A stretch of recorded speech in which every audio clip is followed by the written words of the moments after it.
6 nyawa anak manusia dianggap seperti binatang. Dan tidak ada satupun pejabat kepolisian yang bertanggung jawab.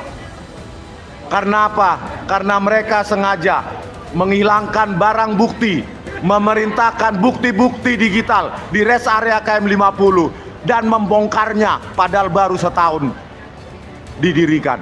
Belum lagi kasus Kanjuruhan, belum lagi kasus Vina Cirebon, dan banyak kasus lain. Kalau kita masih menjadi manusia, maka kita harus sedih. Kenapa Republik ini menjadi anti kemanusiaan? Di zaman Joko Widodo, penegakan hukum justru mengkhianati kemanusiaan itu sendiri.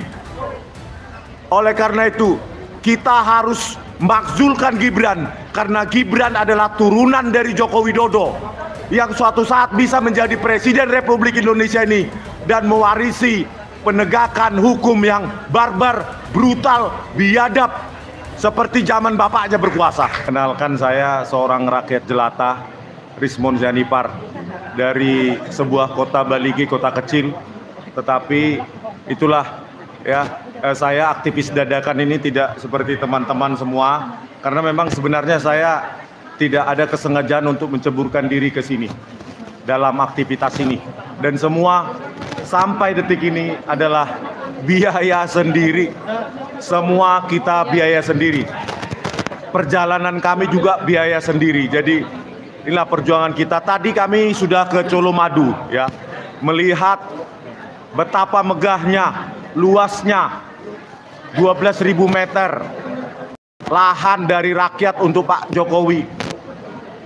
Total biaya 204 miliar.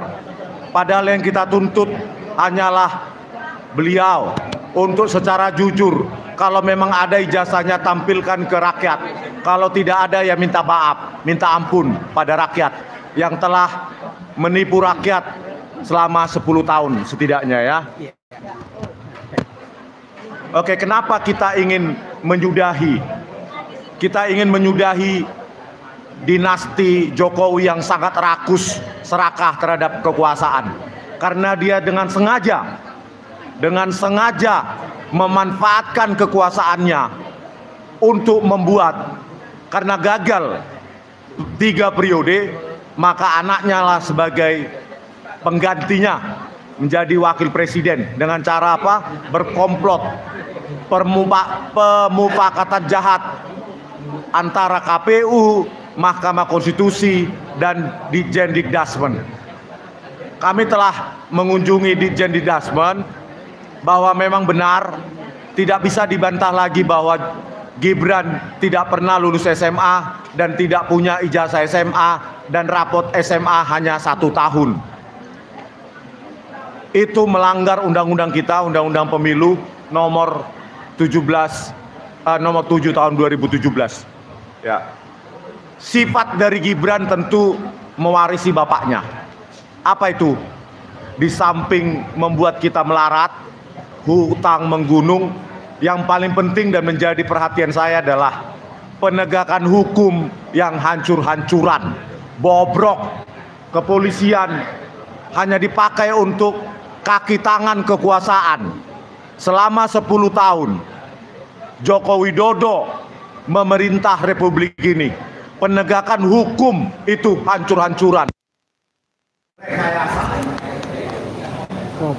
Salah satu bentuk rekayasa yaitu Jessica Wongso, seorang rakyat biasa, dipidana 20 tahun, akhirnya dibebaskan setelah 8 tahun menjalani pidana di penjara, 4 bulan di sel tikus. Padahal itu semua berupa atau hasil dari rekayasa Puslapor Polri. Siapa otaknya?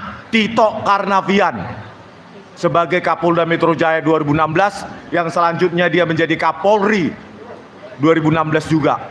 Hanya menggunakan software untuk mengotak-atik. Kita rakyat biasa bisa menjadi korban rekayasa kepolisian. Kalau saya salah, sejak berapa tahun lalu saya sudah diciduk dan membusuk di penjara. Saya menjamin, saya begitu Prabowo Subianto mengganti Kapolri. Sehari setelah itu saya akan melaporkan Tito Karnavian, Krisnamurti, Muhammad Nur Asar, Christopher Harimanrianto, dan semua jaksa-jaksa dan hakim yang menggunakan hasil rekayasa kepolisian, yaitu Jaksa Ardhito Muardi, Sandi Handika, Sugi Karpalo, Hari Wibowo, Mailaini Wuwung, Wahyu Oktaviandi, hakimnya Binsar Gultom, Partai Tulus Utapea, dan Kisworo. Mereka itu berkomplot semua. Penegakan hukum hancur di zaman Joko Widodo. Betul. Kalau seorang Jessica bisa menjadi korban, maka kita akan menjadi korban. Bisa menjadi korban oleh Parcok. Itu cuma satu kasus, belum kasus KM 50. Beberapa hari yang lalu saya sempat mengunjungi keluarga atau ayahanda dan ibunda dari salah satu dari 6 syuhada FPI yang tewas di KM 50, yang merupakan korban rekayasa kepolisian juga. Ayahanda dari Muhammad Suci Kadapi Putra kami wawancarai. Kami banyak mengetahui detil peristiwa dari ayahanda Muhammad Suci Kadapi Putra, dan kami sempat, atas izin dari Habib Rizik, kami sempat mengunjungi atau ziarah ke makam ke-6 syuhada FPI tersebut di Megabendung. Lihatlah teman-teman, Bapak dan Ibu sekalian, betapa murahnya nyawa itu bagi kepolisian, seperti binatang. Dan hanya 2 polisi pembunuh, pembantai di lapangan bernama Yusmin Ohorela dan Fikri Ramadan Tawainela, dan itu pun divonis lepas. Alasannya adalah pembenar dan pemaaf, yaitu pembelaan diri. Betapa konyolnya, betapa sesatnya sidang di Republik ini saat Joko Widodo itu memimpin Republik ini.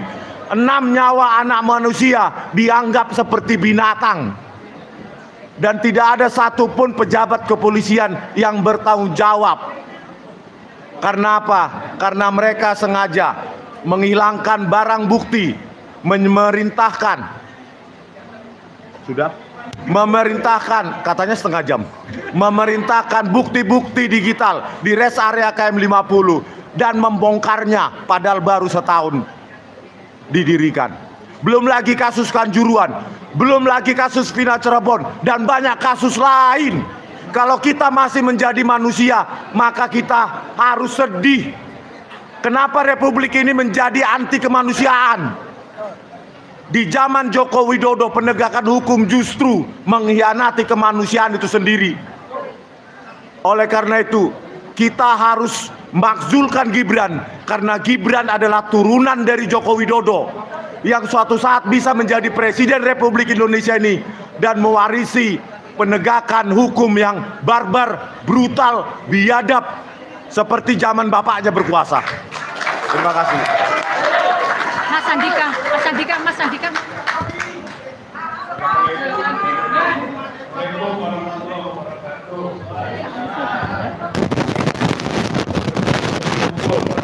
Membangun persatuan dan persaudaraan.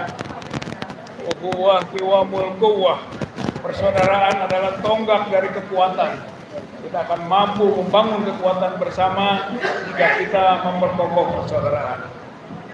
Yang kedua, bahwa Jokowi harus diadili atas dasar banyak pelanggaran hukum yang dilakukannya. Ini punya siapa, Mbak? Ada korupsi yang terancam 20 tahun. Ada nepotisme politik dinasti terancam 12 tahun menurut KUHP.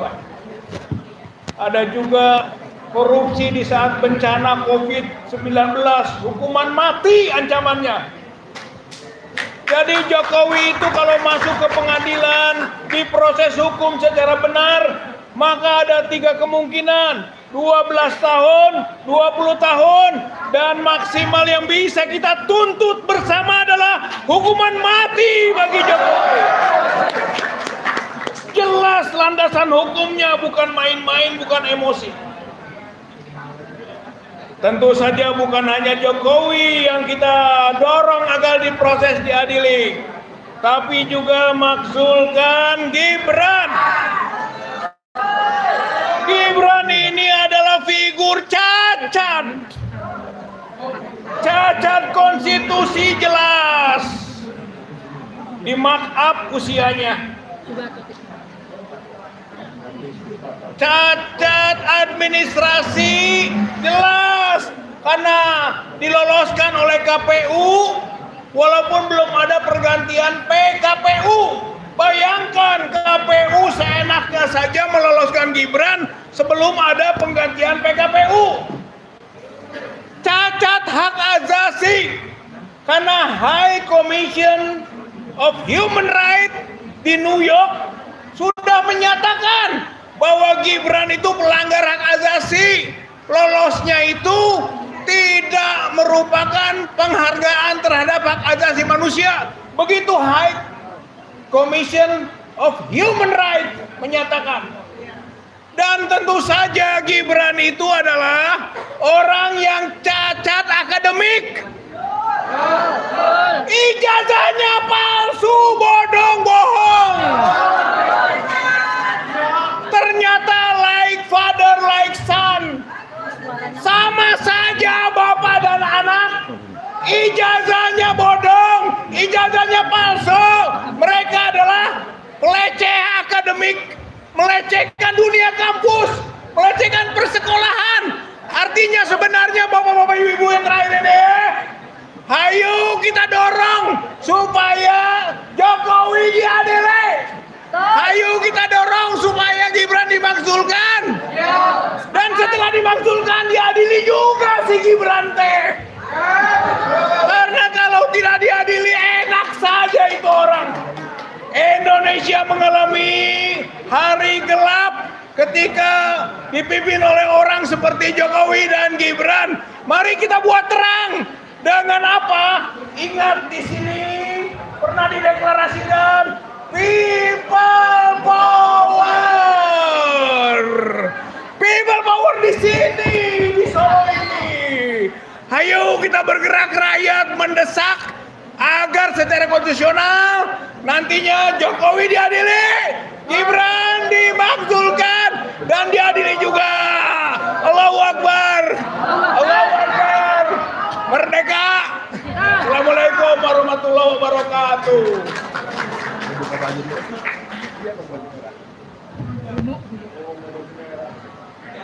Pegang mic 2 aja nih. Mic 2? Paling kecil itu. Ustaz, dua Ustaz. Nah, dua. Pegang mic 2. Mic-nya 2. Nah. Bismillahirrahmanirrahim. Assalamualaikum warahmatullahi wabarakatuh. Waalaikumsalam. Sesungguhnya pada hari ini kita dalam ruangan ini konferensi pers. Masyarakat mesti tahu acara apa, di mana, kenapa, bagaimana. Saya mencoba membatasi, mudah-mudahan tidak lebih dari 5 menit. Mohon doa untuk seluruh warga Indonesia. Kita sedang menyusun 100 dosa Jokowi. Kita upayakan itu berupa buku saku, buku kecil yang orang jadi tahu. Karena di kampung-kampung masih banyak yang siap berjihad fisabilillah Jokowi. Ya, saya kemarin ada di sawahan itu. Bohong itu, tidak dibubarkan. Saya ada dekat panggung, saya ada di Langgar NU, saya ada di situ. Tidak ada pembubaran, yang ada pemblokiran sebelum rombongan datang. Ya, saya klarifikasi yang pertama, acara kemarin tanggal 27, saya datang sebelum jam 10.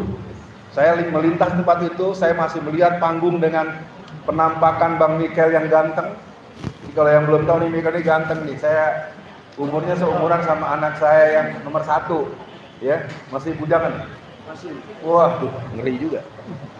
Yang kedua, saya ingin mengajak kita nih, kalau bicara adili Jokowi, lah diadilin bagaimana? Tangkap dulu.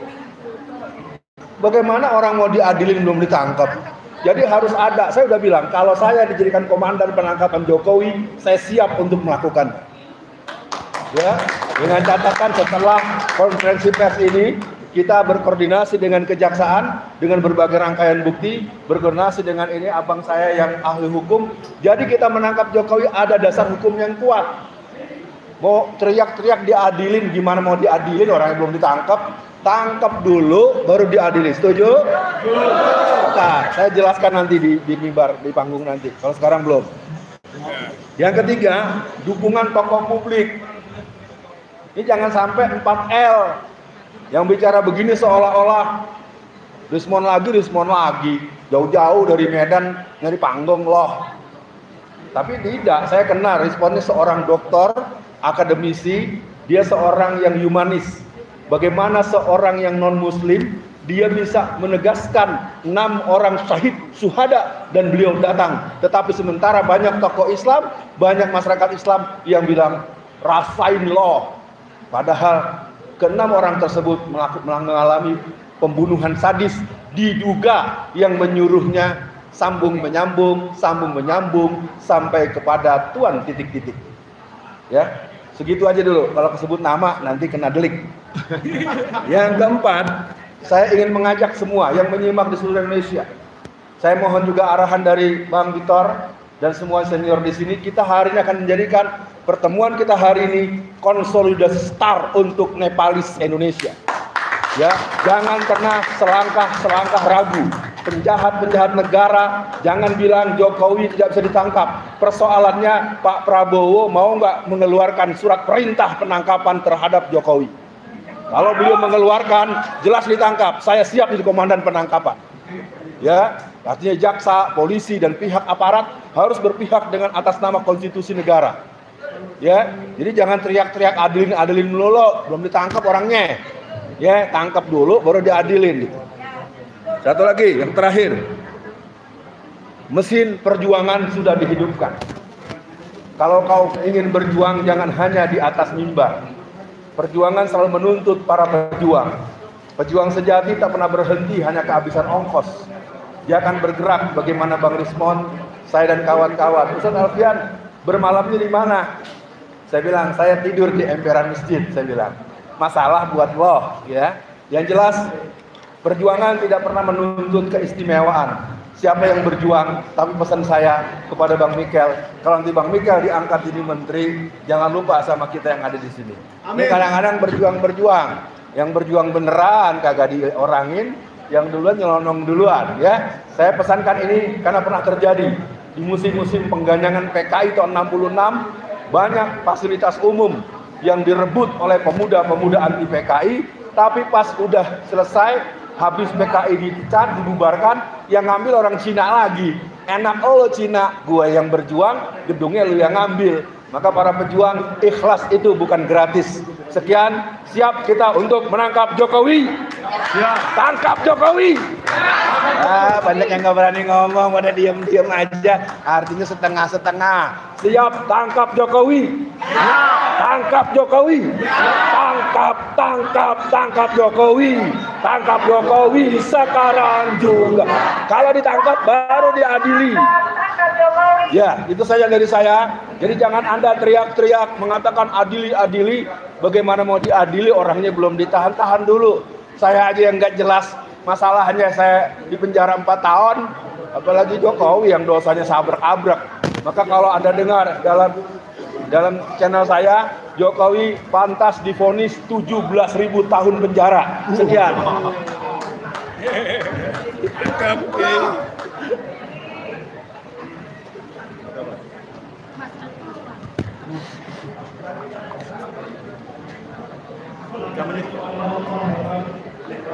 Bang, dekat sini bang. Nah, biar ributnya dapat.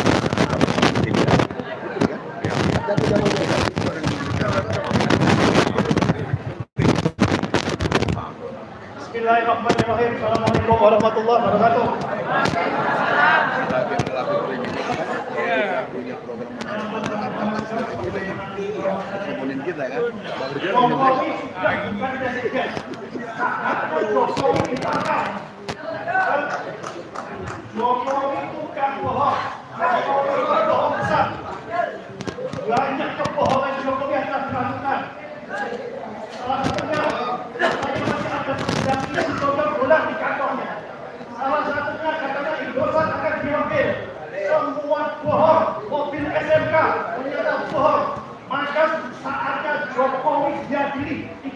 sekarang ini dia sudah menjadi orang itu setan itu, dia sudah menjadi presiden, tapi seolah-olah dia seorang presiden, banyak menteri-menteri titipan dia datang kepada dia seolah masih dan saya adalah salah satu korban persekusi dari timnya Jokowi yang tidak masih tetap dan sekarang menciptakan diri. Saya ada di dulu di depan rumah Jokowi. Oh itu. Dan sekarang gantian. Jokowi Bapak ini menjadi wakil presiden yang sangat tidak jelas. Wakil presiden apa yang tidak jelas harus dilakukan. Turunkan Gibran. Turunkan Gibran. Anggap Jokowi. Artinya Jokowi dia sudah bukan presiden dan dia sudah sebagai rakyat biasa. Maka saatnya kita meminta kepada pemerintah kita minta kebijaksanaan untuk menegakkan bersama Jokowi. Anggap Jokowi.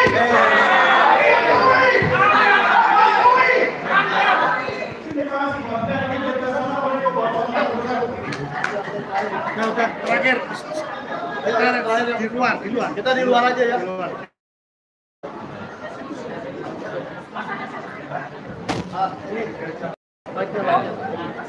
Di luar aja lah Pak ya. Nanti udah kepanjangan takutnya hujan. Minta di sini.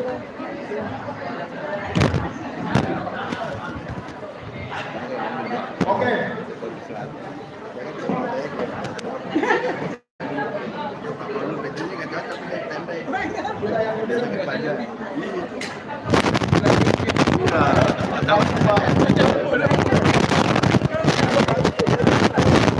Terakhir. Oke. Ini kok nggak ada suaranya, Pak? Cek. Cek 1 2 3. Ya,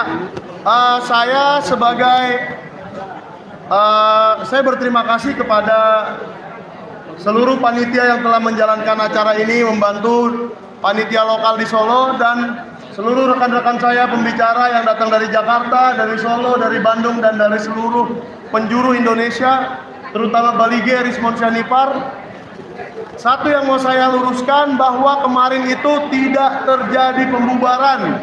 Seperti kata Pak Ustadz Alfian Tanjung tadi, tidak ada pembubaran, yang ada adalah sekelompok orang-orang yang tidak jelas asal-usulnya, entah dari mana mereka datang memblokir jalanan dengan kayu, dengan bambu, dan menghalangi pembicara untuk datang ke lokasi sehingga acara tidak pernah dilangsungkan.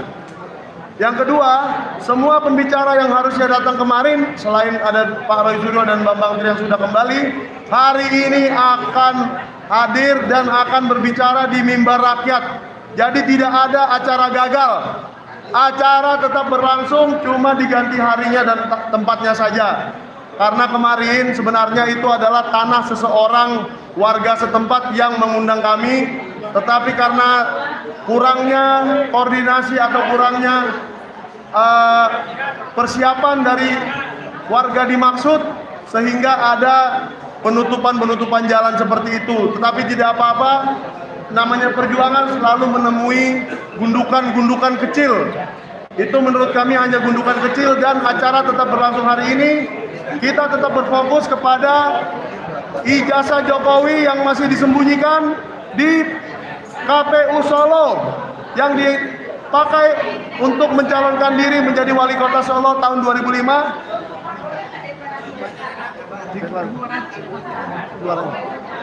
2005 dan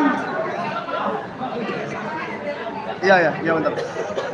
Jadi kami masih menuntut untuk KPU Solo memberikan ijazah Jokowi 2005 yang dipakai mencalonkan wali kota karena masih disembunyikan. Dan kita harus menuntut Pak Jokowi menunjukkan ijazah di pengadilan supaya bisa diadili dan Gibran bisa dimakzulkan atas dasar pendidikannya yang tidak jelas. Terima kasih kepada seluruh antusiasme seluruh warga Solo atas acara ini. Mari kita sukseskan bersama, dan siapa yang mau bicara, kita silakan bicara di mimbar rakyat di depan. Terima kasih untuk para wartawan yang sudah hadir. Dan akhir kata, terima kasih untuk dukungan seluruh warga Solo untuk mengadili Jokowi dan memakzulkan Gibran. Terima kasih.